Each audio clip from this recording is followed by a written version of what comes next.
Biz kimmiz o'zi va nima uchun dunyoga keldik?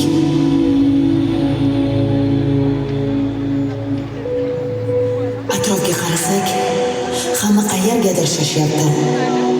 Lekin ko'pchilik manzilini bilmaydi. Xuddi har kim o'zi bilan o'zi poyga o'ynayotgandek.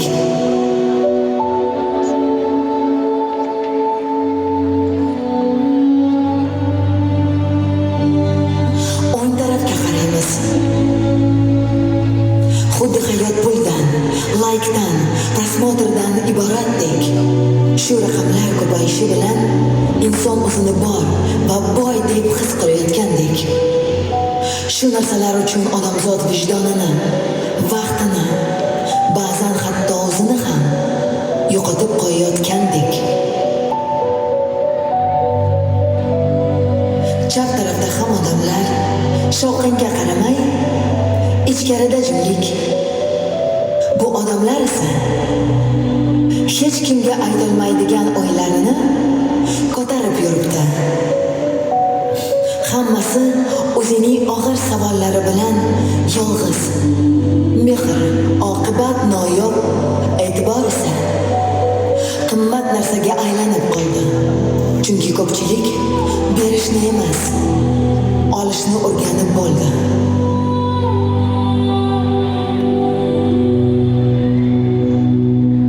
Biz rostdan ham shu narsalar uchun yashay boshladikmi? Chinakam hayot, baxt shular bilan o'lchanib qoldimi? Axir chin baxt juda oddiy-ku. Baxt bu xotirjam oila. Baxt bu bir stol atrofida o'tirib qilingan nonushta. Baxt bu farzandlaringiz kulgusi.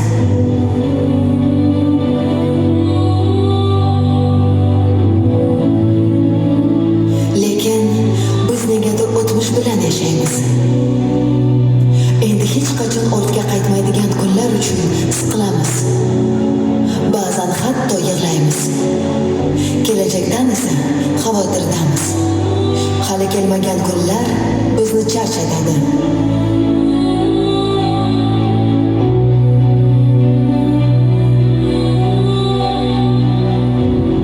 Nega qo'yvora olmaymiz?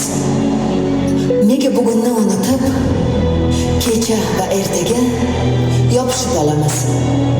Shu oylar bilan band bo'lib, bugunimizni boy berayotganimizni qachon tushunib yetamiz? Qachon biz hozirgi lahzani ko'ra boshlaymiz? Qachon telefonni chetga qo'yib, yonimizdagi odamni eshitamiz? Hayot keyin boshlanmaydi. Hayot hozir, shu yerda, shu nafas va daqiqada. Va ehtimol izlayotgan hamma javoblarimiz allaqachon yonimizdadir.